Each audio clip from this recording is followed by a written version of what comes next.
दोस्तों, हर दिन करीब 1500 प्लेन्स अमेरिका से यूरोप जाते हैं और इनमें से ज्यादातर अटलांटिक ओशन के ऊपर सिर्फ इसी खास रास्ते का इस्तेमाल करते हैं। ये रूट एक तरह से इन प्लेन्स का इनविजिबल हाईवे है, जिसमें सभी जहाज एक दूसरे से 60 किलोमीटर के फासले में आगे पीछे उड़ते हैं। साइडवेज में इनकी दूरी सिर्फ 30 किलोमीटर और एल्टीट्यूड में ये सिर्फ एक दूसरे से 1000 फीट से ही ऊपर नीचे होते हैं।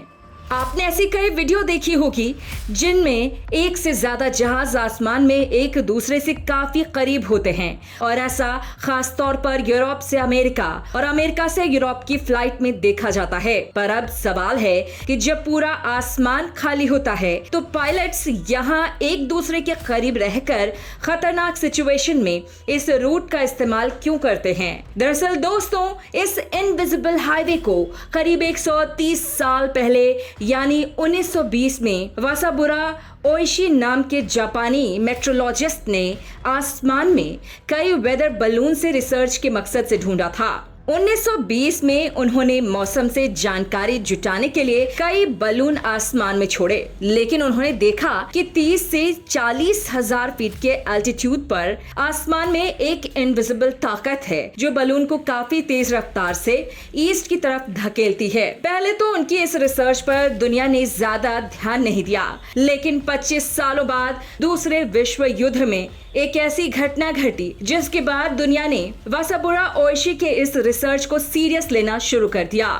अप्रैल 1945 में 6 दोस्त पिकनिक मनाने अमेरिका के ओरिजिन में गए, जहां उन्होंने जंगल में एक बहुत बड़ा बलून देखा जिसे उन्होंने उत्तेजना में आकर घसीटना शुरू कर दिया। लेकिन उन्हें क्या मालूम था कि वो किस आग से खेल रहे हैं। उस बलून में बम लगा हुआ था जो हिलने डुलने से फट गया और 6 के 6 दोस्तों की वहीं पर मौत हो गई। जब इन्वेस्टिगेशन हुई तो मालूम पड़ा कि ये बलून 10,000 किलोमीटर दूर जापान ने लॉन्च किया था। करीब 9,000 की संख्या में जापान ने अमेरिका पर बलून बम लॉन्च किया, जिसमें से 300 अपने टारगेट यानी अमेरिका तक पहुंच गए थे। जापान ने वासाबुरा ओइशी की इस रिसर्च का फायदा उठाकर अमेरिका पर यह बलून लॉन्च किया था, जो तेज हवा में बहते हुए अमेरिका तक पहुंच गए थे। तब से लेकर 30 से 40 हजार फीट ऊपर तेज हवाओं के इस टनल को जेट स्ट्रीम नाम दिया गया।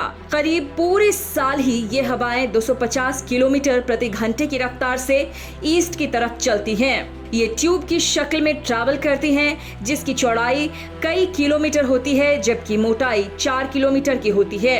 लेकिन हैरान करने वाली बात यह है कि इनकी कोई फिक्स्ड लोकेशन नहीं है। वैज्ञानिकों का मानना है कि पोल्स और इक्वेटर में तापमान के डिफरेंस होने की वजह से ये जेट स्ट्रीम पैदा होती है। लेकिन अब सवाल ये उठता है कि इक्वेटर से नॉर्थ पोल की तरफ हवा चलती है तो इसे साउथ से नॉर्थ जाना चाहिए, पर ये जेट स्ट्रीम वेस्ट से ईस्ट की तरफ क्यों चलती है?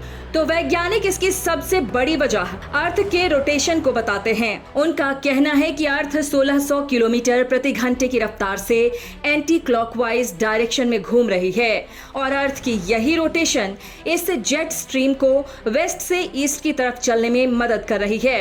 अब बात करते हैं कि आखिर 1500 से ज्यादा प्लेन इसी रास्ते का इस्तेमाल क्यों करते हैं। तो साल 1952 में एयरलाइन पायलट ने जेट स्ट्रीम पर ध्यान देना शुरू किया। एरोप्लेन सफर में पायलट जहाज को जानबूझकर जेट स्ट्रीम के अंदर लेकर आते थे, क्योंकि 250 किलोमीटर प्रति घंटे की रफ्तार से चलने वाली हवाएं प्लेन को आगे की तरफ धकेलती थीं। इससे जहाज की गति भी बढ़ जाती थी और फ्यूल की भी बचत होती थी। लेकिन यूरोप से अमेरिका को जाने के लिए इन पायलट्स को दूसरा रास्ता अपनाना पड़ता है, क्योंकि जेट स्ट्रीम की हवाएं ऑपोजिट डायरेक्शन में चलती हैं, जिससे जहाज पर उल्टा असर पड़ता है।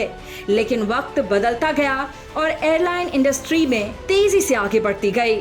अब सभी पायलट्स अमेरिका से यूरोप जाने के लिए जेट स्ट्रीम का इस्तेमाल करने लगे। लेकिन अब सबसे बड़ी दिक्कत थी स्ट्रीम के अंदर बढ़ती ट्रैफिक, जिससे दुर्घटना के आसार बढ़ने लगे। अब ट्रैफिक को संभालने का काम एयर ट्रैफिक कंट्रोलर यानी ATC का था कि वो मौसम के हिसाब से फ्लाइट का रूट प्लान बनाए और कभी भी प्लेन एक दूसरे से टकरा ना पाए। अब एयर ट्रैफिक कंट्रोल टावर पर लगे रडार जहाजों की लोकेशन डिटेक्ट करते हैं और इसी लोकेशन की वजह से ही प्लेन का रूट तय करते हैं। लेकिन अब दिक्कत यह है कि इन रडार की रेंज ज्यादा नहीं होती है।